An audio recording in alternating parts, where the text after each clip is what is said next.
On March 8, 1962, a passenger airplane registered as TC-KOP crashed in the Taurus Mountains during its approach for unknown reasons. All 11 individuals on board perished.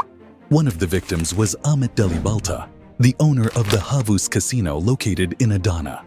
Accidents are always possible, but about a week after the crash, the case took a strange turn when a child, unrelated to Delibalta and born into a different family, claimed to be Ahmet Delibalta, the owner of Havuz Casino, when he turned 3 years old. This incident was so peculiar that Ian Stevenson, a Canadian psychiatrist and founder and head of the Perceptual Studies Department at the University of Virginia Medical School, included it in his book. Ahmet Delibalta was born in 1936 in Adana, where he owned a casino called Havuz and a bakery. While married to his first wife Mythical, with whom he had 3 children, Ahmet was also married to another woman named Fehime. In 1962, when the singer at his casino announced her retirement, Ahmet embarked on a search for a new singer in Istanbul. During this trip, his second wife, Fehime, was pregnant. Ahmet found a singer in Istanbul, and they set off together, but their plane crashed into the snow-covered Taurus Mountains at an altitude of 3,974 meters.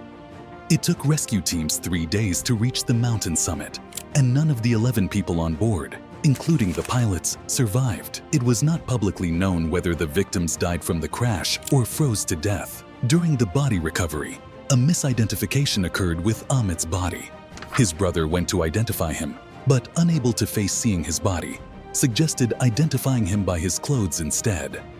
Consequently, a mistake was made, and a Jewish man was buried in place of Ahmet. This plane crash resonated throughout Turkey, but as usual, the topic quickly closed and was forgotten. Latif Kilis and her husband Yusuf lived in Adana. On March 13, 1962, about a week after Ahmet Delibalta's death, the couple had a son. This new child was their 15th. Neither the couple knew Ahmet nor did he know them. However, whenever a plane flew over their house, the newborn Erkan exhibited an unusual fear of the noise and cried. Initially, the family thought it was a typical reaction of a baby to loud noises.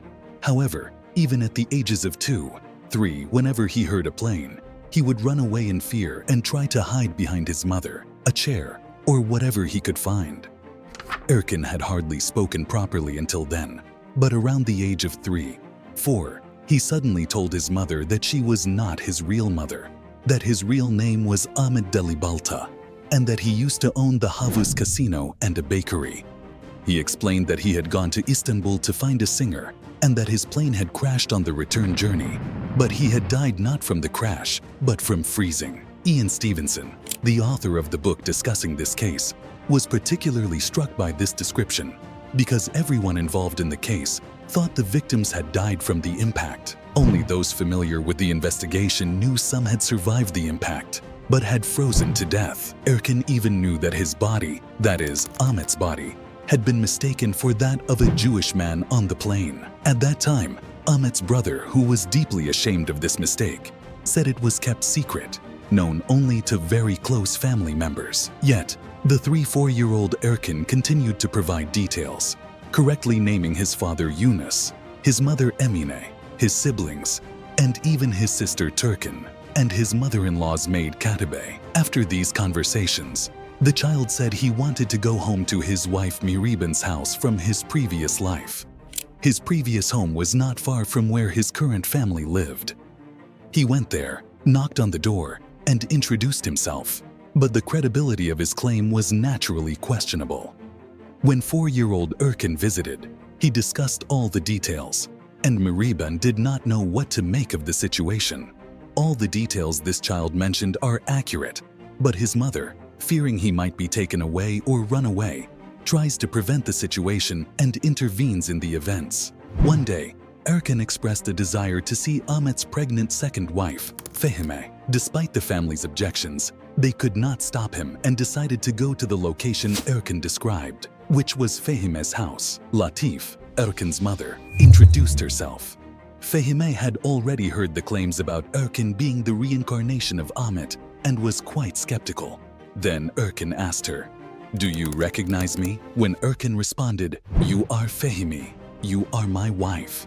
The woman was understandably shocked to hear this from a 4-year-old. At that moment, Fehime showed him a girl around Erkan's age inside the house and asked, "Who is this? Do you know her?" Erkan replied, "I don't recognize her, but she must be my child. You were about to give birth when I was going to Istanbul. You were in a lot of pain. I remember that much." These statements also turned out to be true. Erkan's claims were proven correct one by one. The family was in shock, and the surrounding community was amazed. The German hairstylist of Rengen Arda, a singer who died on the same plane as Ahmet, heard about this incident and brought a photo of himself with Rengen Arda to the child's family home to ask the child who the people in the photo were. The child correctly identified you and Rengen Arda. Again, he was correct. Erkan mentioned that he and his childhood friend Mithat had swapped watches, and he even added that the watch he gave had a tooth mark on the band. The family contacted Mithat, explained the situation, and when he checked the band of the watch, indeed there was a tooth mark. This time, the 4-year-old Erkan remembered stealing a tray in his previous life, which he had taken to attend a football match. He even said he sold the tray to another friend, Selim, for 25 cents. When they reached out to Selim, he confirmed the story. Ian Stevenson wrote about these instances in his book and supported them with various spiritual and technical terms. In 2015, a comment was posted on a blog sharing this story. 3 years later, in 2018, Erkan is our uncle. He is alive today. Everything written is true. Further down, an even more interesting comment appears from someone who identifies themselves as Erkan's brother, stating that all of this story is true, that Erkan now lives in Germany, and that he was Ahmet Delibalta in his previous life. And it didn't stop there. To those who doubted the story's authenticity, he left a phone number claiming it was Erkan's and said, "Those who don't believe can call and hear it from him." Not finished yet? No. Scrolling further down, we see a comment from someone named Ugor saying, "Guys, the story is real. I spoke with Erkan. He lives abroad. You have the chance to talk to him about the subject. He is a very educated, polite person. And he too left a different number, but still with a German code." What really happened to Erkan? Didn't one of the 17 people in his family come forward and say, "This is the true story"? That part remains completely in the dark. Our only sources are Stevenson's book and the comments left by those on that blog. At the time the first comment was posted, there was no video or such. Hence, that comment couldn't have been made just to gain popularity on a blog page. Hopefully someday, someone from Erkan's family will have the opportunity to tell the real story years later. What do you think? I look forward to your comments on reincarnation.